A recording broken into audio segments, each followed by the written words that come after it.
বললেন যে গণভোট হয় নাই, গণভোট যা হয়েছে হয়েছে, এটা হয়ে গেছে, এটা আর লাগবে না। কথাটা তো ভুল। একটা শিশু যদি এখন গুগল করে, গুগলে এআই আছে, ওই এআই কে জিজ্ঞেস করলে এআই ও বলে দিবে যে উনি মিথ্যা কথা বলছেন, উনি একজন মিথ্যাবাদী।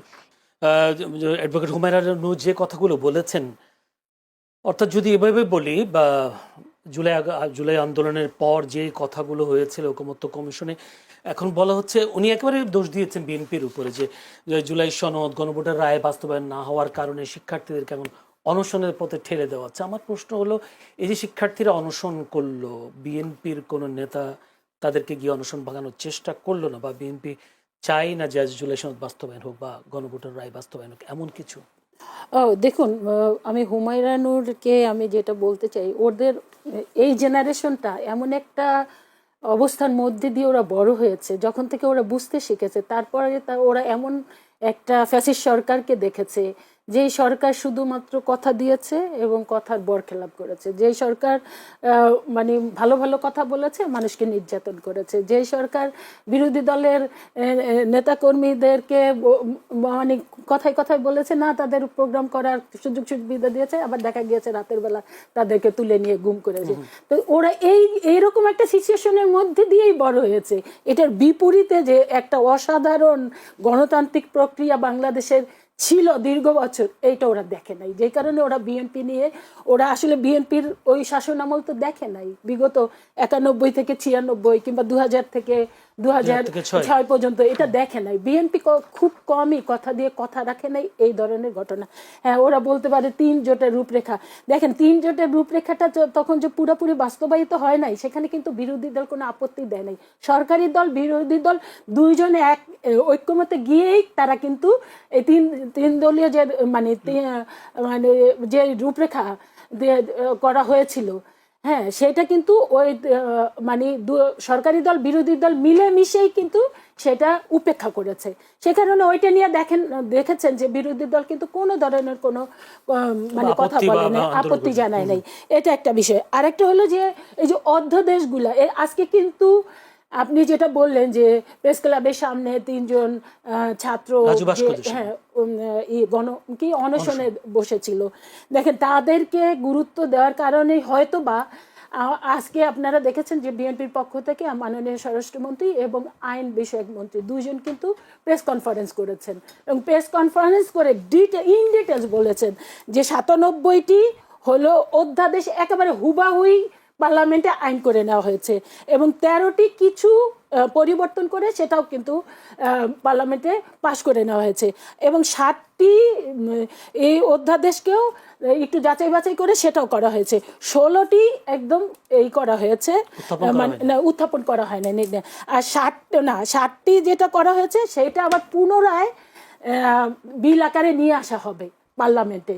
এবং তার মধ্যে যে বললো যে বিচার বিভাগের স্বাধীনতা বলেন, কিংবা বিচার বিভাগীয় যে পৃথক সচিবালয়ের কথা বলেন, এবং গুম অধ্যাদেশ বলেন, এই বিষয়গুলো আগামী পার্লামেন্টে, এবং আমাদের মাননীয় চিফ হুইপও কিন্তু তিনি আজকে মিডিয়ার সামনে বলেছেন এটা আগামী পার্লামেন্টে এটা বিল আকারে নিয়ে আসা হবে। এবং এটাকে এখন ওদের যেটা হয়েছে যে ওরা এখন পর্যন্ত বিএনপিকে আস্থায় নিতে পারছে না। আরে ভাই, বিএনপি হলো সেই দল, যেই দল জনগণের এত ভালোবাসা কি খালি খালি বিএনপি পায়। 2/3 মেজরিটি যে এবার পেয়েছে তা না, 2001-এও কিন্তু বিএনপি 2/3 মেজরিটি পেয়েছিল। এছাড়া শহীদ রাষ্ট্রপতি জিয়া রহমানের সময় তো আপনি করতে পারেন, 70-এর সময় বিএনপি 2/3 মেজরিটি পেয়েছে। কাজে বিএনপি কিন্তু জনগণের এত ভালোবাসা পায় কেন? বিএনপি একটা উদার রাজনৈতিক দল, এবং জনগণের প্রত্যাশা সবসময় বিএনপি কিন্তু পূরণ করার চেষ্টা করে। আর এবারে কিন্তু আপনারা প্রথম থেকেই দেখেছেন আমাদের মাননীয় প্রধানমন্ত্রী তিনি কিন্তু শুরু থেকেই শুরু করে দিয়েছে আমাদের যে ম্যানিফেস্টো আছে সেটা বাস্তবায়ন করবার জন্য। কাজেই আপনারা একটু ধৈর্য ধরেন, এই যে এই বিলগুলো কিন্তু অধ্যাদেশ আকারে নিয়ে আসা হবে। এবং হচ্ছে যে আপনারা প্রথম দফায় ছিল সংবিধান সংস্কার পরিষদ গঠন করবে, সেখানেই আপনারা সংবিধান দেখেন, এই যে একটা দল 2/3 মেজরিটির চাইতে বেশি আসন নিয়ে যারা সরকার গঠন করলো সেই দলটি সেই পুরানো যারা আপনারা অন্তর্বর্তীকালীন সরকার যাদের গণভিত্তি নাই, হ্যাঁ আপনারা বলতে সরাসরি ভোটের গণভিত্তি নাই, হ্যাঁ অভ্যুত্থানের সরকার হিসাবে তাদের জনভিত্তি আছে, এটা ঠিক, কিন্তু তাদের সব কিছু আমাদের হুবাহু করতে হবে এবং সেই কারণে দীর্ঘ 9 মাস আপনারা হুবহু করছেন না, সেটা অভিযোগ করতেছেন। হ্যাঁ দীর্ঘ 9 মাস না, আমরা তো করব না, কারণ আমরা তো দীর্ঘ 9 মাস যে সংস্কার মানে সংস্কারের যে কমিটি করা হয়েছিল অন্তর্বর্তীকালীন সরকারের আলী রিয়াজের নেতৃত্বে, সেখানে তো আমরা বারবার করে আমরা যে বিষয়গুলা একটা সরকার পরিচালনার জন্য সম্ভব না, কারণ বিএনপি দীর্ঘ সময় সরকারে ছিল, বিএনপি জানে। আপনারা দেখেন কতগুলা বিষয় আছে, এই যে যেমন পার্লামেন্টেই আপনি দেখেছেন যে বিরোধী দলের নেতা জামাতে ইসলামের প্রধান যিনি, তিনি বিএনপির পক্ষ থেকে একটা সংস্কার কমিটি পার্লামেন্টীয় সংস্কার কমিটি করেছে এবং সেখানে তিনি কি বললেন যে 50-50, আপনারাও 50 আমরাও 50, অথচ তারা মাত্র 77টা মানে এনসিপি সহ আসন, আর বিএনপির হচ্ছে 219, এখন তো 20-21টি আসন। তো এখন তারাও নিবে 50 আর তারাও নিবে 50, তাহলে আপনি বাংলাদেশের যেটা হয় সরকার এবং বিরোধী দল সমান সমান হলে কোনোদিন কি কোনো বিলে ঐক্যমতে যেতে পারবে? তাহলে তো এই সরকার পরিচালনাই করা সম্ভব হবে না। ধন্যবাদ। তাই সেই কারণে বিরতি নিয়ে আসি আপা, যদি একটু ছোট্ট করে ডক্টর অ্যাডভোকেট হুমায়রা নূরকে যদি বলি, একটি কথা বারবার বলা হচ্ছে সংসদে বিএনপিকে সময় দিতে চাচ্ছে না জামায়াত এবং এনসিপি, এই বিষয়টা কিভাবে বলবেন? যেহেতু তারা আপাও বলছেন যে বিএনপি কথা দিয়ে কথা রাখে, সেই আস্থাটা জামায়াত এবং এনসিপি পাচ্ছে না। আচ্ছা, বিএনপি কে কথা দিয়ে কথা রাখে না, এটা তো ঐতিহাসিক আচরণ, মানে ধরেন কথা দিয়ে কথা রাখে বলছেন না, এই আপার তো আস্থা আছে নিজ দলের উপর, এই জন্য আপা এরকম ভাবেন, কিন্তু আপাকেই কথা দিয়ে কতটা কথা রেখেছে নিজের দল, এটা আপাকে অ্যাসেস করতে হবে। না না না, এটা বললে তো গৌরিয়া হবে। আমি একটু বলি, আমার দল আমাকে সব সময় মূল্যায়িত করেছে। আমি ইডেন কলেজের নির্বাচিত ভিপি হয়েছে, আমার দলই আমাকে মনোনয়ন দিয়েছে। আমি সরাসরি নির্বাচন করেছি 2008-এ, সেটা আমার দলই আমাকে নমিনেশন দিয়েছে। আমরা কেন এটা বলেছি? আমার কিন্তু কোনো বাবাও নাই, মানে এমপি মন্ত্রী বাবাও নাই, এবং আমার এলাকাটাও কিন্তু সংগ্রামী নেত্রী বলে। অবশ্যই আমি এই কথাটা দুঃখের সাথে কেন বলি, নির্বাচনের আগে আমি একদম নাম ধরে কয়েকজনের কথা বলতে পারবো যাদেরকে আমি ভীষণ পছন্দ করি, যেমন মাহমুদা হাবিব আপা, মনি আপা, হেলেন আপা, উনারা কিন্তু জাতীয় নির্বাচনে অংশগ্রহণ করলে অবশ্যই জিতে আসতেন, আমি এখানে দাওয়া করে বলতে পারছি। রুমিন আপা তো প্রমাণই করে দিলেন, কিন্তু উনারা নমিনেশন পান নাই। ওই জায়গা থেকে আমি দুঃখের সাথে উনাকে একটু কথাটা মনে করিয়ে দিলাম। কিন্তু যেই বাস্তবতার কথাটা হচ্ছে যে ধরেন 3 দলীয় জোটের যে রূপরেখা, সেখানে তত্ত্বাবধায়ক সরকার ব্যবস্থা ছাড়া আর কোনো প্রমিসই কিন্তু বিএনপি রাখে নাই। আবার দেখেন যে এই যে বিএনপির যে 31 দফা, সেটার প্রথম দফায় লেখা আছে যে তারা সরকার গঠন করলে সংবিধান সংস্কার পরিষদ করবে, কিন্তু এখন এসে সালাউদ্দিন সাহেব বলছেন সংশোধন কমিটি।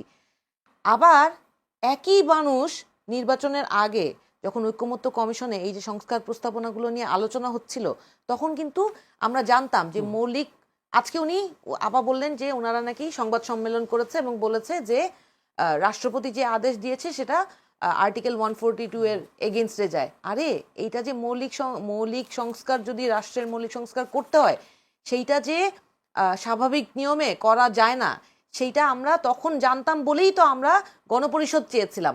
কিন্তু গণপরিষদ তখন সালাউদ্দিন সাহেব করতে দেন নাই, উনি তখন বলেছেন যে না, গণপরিষদ লাগবে না, গণভোট হোক, গণরায়ই হইল মূল। তারপরে দেখেন কত বড় প্রতারণা এই জনগণের সাথে উনি করেছেন, যে উনি সমস্ত আলোচনাটাকে, গণপরিষদের আলোচনাটাকে উনি গণভোটের দিকে নিয়ে গিয়েছে এবং বলেছে গণরায়ই মূল এবং গণরায়ই চূড়ান্ত। তারপরে যে এখন গণভোটের যে অধ্যাদেশ, যেটার অধীনে গণভোটটা আয়োজিত হলো, সেই অধ্যাদেশ তো উনাকে আইনে পরিণত করতে হবে, এই গণভোটকে আইনি ভিত্তি দেওয়ার জন্য। সেইটা উনি বললেন যে গণভোট হয় নাই, গণভোট যা হয়েছে হয়েছে, এটা হয়ে গেছে, এটা আর লাগবে না। কথাটা তো ভুল। মানুষকে উনি কেন এরকম ব্যাককল মনে করে? মানুষ কি গাধা? উনি একাই সংবিধান বিশেষজ্ঞ, উনি একাই সব বুঝেন, আর সারা বাংলাদেশের মানুষ কেউ কিচ্ছু বোঝে না। একটা শিশুও যদি এখন গুগল করে, গুগলে এআই আছে, ওই এআই কে জিজ্ঞেস করলে এআই ও বলে দিবে যে উনি মিথ্যা কথা বলছেন, উনি একজন মিথ্যাবাদী। কেন বলছি এই কথাটা? কারণ এই যে অধ্যাদেশ হয়েছে, এই অধ্যাদেশটাকে আইনে পরিণত করতে হবে, এই আইনকে রাটিফাই উনি করেন নাই। উনি এই আইনে যদি বলে দিতেন যে অত তারিখে গণভোট অনুষ্ঠিত হয়েছে, এই গণভোটের রায়, যেই রায় হয়েছে সেই রায়টা অত তারিখে কার্যকর এবং অত তারিখেই এটার কার্যকারিতা শেষ শেষ এইটুকু সংশোধনী এনে ওনারা কি এই আইনটা বাস্তবায়ন করতে পারতো না? করে নাই। এরকম অনেক আইন আছে যেটা জনবিরোধী, কিন্তু তারা কিন্তু সেইটা বাস্তবায়ন করেছে। এই যে ব্যাংকগুলা সংক্রান্ত যেই আইন, সেই আইনে আবার যারা ওই যে ফ্যাসিবাদী আমলের যেই ব্যাংক লুটেরারা ছিল তাদের মালিকানা ফেরত দেওয়ার জন্য সেই আইনগুলো কিন্তু তারা ঠিকই আবার বাস্তবায়ন করেছে। কিন্তু এই যে গুম অধ্যাদেশ বলেন, বিচার বিভাগীয় সচিবালয়, তারপরে হচ্ছে বিচারক নিয়োগের যে অধ্যাদেশ, মানবাধিকার কমিশন, এগুলো তো মূল। এগুলা কিছু কিছু বিষয় এমনও আছে যে ওরা ঐকমত্য কমিশনের সংস্কার প্রস্তাবে ওনাদের নোট অফ ডিসেন্টও নাই, তারপরে ওনারা এটা এখন করছে না। তাহলে বিশ্বাসটা কি করে করবে? আর অবিশ্বাসের জায়গাটায় এনসিপি জামাত বিরোধী দল নাই, অবিশ্বাস সারা বাংলাদেশের মানুষ করছে এবং ওনারা মানুষকে যেভাবে ভুল বুঝাচ্ছে, এই ভুল বুঝানোর কারণেই মানুষ ওনাদেরকে আর বিশ্বাস করতে পারছে না। মানুষ ভাবছে যে তারা ক্ষমতা কাঠামোতে গিয়ে আবার আগের রূপে ফিরে যাচ্ছে। সেক্ষেত্রে অভিযোগ হচ্ছে আপনারা সময় দিতে চাচ্ছেন না এই সরকার, মাত্র দায়িত্ব গ্রহণ করলে মাত্র 2 মাস সময় দেওয়ার বিষয় না। অধ্যাদেশগুলো এই মুহূর্তে আপনি আইনে পরিণত করে তারপর নিয়ম অনুযায়ী, ওনারা তো বলছেন না যে তুলবেন না, বলছেন যে আমরা আবার নতুন করে তুলবো। আপনার যদি সদিচ্ছা থাকতো, শুনেন, মর্নিং শোজ দ্য ডে, আপনার যদি সত্যি ইচ্ছা থাকতো যে আপনি বাংলাদেশে এই গুম প্রতিরোধ করবেন, আপনার অধীনে এই গুম আর হবে না, দলীয় বিবেচনায় বিচারক নিয়োগ, বদলি, পদোন্নতি এইসব হবে না, সরকারের নগ্ন হস্তক্ষেপে বিভিন্ন সাংবিধানিক প্রতিষ্ঠানে নিয়োগ এবং সাংবিধানিক প্রতিষ্ঠানের তত্ত্বাবধান হবে না, এইটার যদি সৎ নিয়ত আপনার থাকতো, আপনি আইনগুলো আগে বাস্তবায়ন করতেন, বিলগুলো আইনে পরিণত করতেন, করে তারপরে আপনি আপনার মতো করে আপনি সেগুলাকে অ্যামেন্ড করতে পারতেন। অ্যামেন্ডমেন্ট বিল হয় না, পরিবর্তন হয় না, একটা এগ্রিমেন্টও যদি হয়, ছোট করে বলি, কারণ একটা এগ্রিমেন্টও যদি হয়, সেই এগ্রিমেন্টের কোনো ধারায়, কোনো জায়গায়, কোনো দাড়ি কমাও যদি ভুল থাকে, সেটা কিন্তু পরিবর্তন করা যায়। এই পর্যন্ত বাংলাদেশে কত আইন পরিবর্তিত হয়েছে, এটা তো তারা করতে পারতো, করে নাই। দ্বিতীয় প্রশ্নটা করে ফেলি আপু, সেটা হলে বাংলাদেশের অস্তিত্ব রক্ষা এবং জুলাইয়ের গণঅভ্যুত্থানের চেতনা ধরে রাখার সংগ্রামে সবাইকে ঐক্যবদ্ধ আন্দোলনের প্রস্তুতি নেওয়ার আহ্বান জানিয়েছেন এনসিপির আহ্বায়ক নাহিদ ইসলাম। আমার কথা হলো, এবার কি জনগণ নাহিদ ইসলামের ডাকে সাড়া দেবে? জনগণ অলরেডি যে যার জায়গা থেকে আমাদেরকে প্রশ্ন করছে এবং উদ্বুদ্ধ করার চেষ্টা করছে যে আমরা যাতে এই বিষয়ে, এই সংস্কার প্রস্তাবনাগুলো যেইভাবে তারা নাকচ করে দিয়েছে, তারা যাতে এই দুরভিসন্ধি, কাদের এজেন্ডা তারা বাস্তবায়ন করছে, কার প্রেসক্রিপশনে তারা এগুলো করছে, এই সংস্কার বিরোধী আচরণ করছে, সেই বিষয়ে সচেতন হওয়া এবং বিরোধী দল না, জনগণের পক্ষের দল হিসেবে, রাজনৈতিক ব্যক্তিত্ব হিসেবে আমরা যাতে জনগণের পক্ষে, সংস্কারের পক্ষে আন্দোলন করি, সেই জন্য জনগণই আমাদেরকে অনুরোধ করছে এবং আমাদেরকে জনগণের পক্ষে দাঁড়াতে হবে। আমাদের রাজনীতি এটাই। জি, আসবো আপনার কাছে।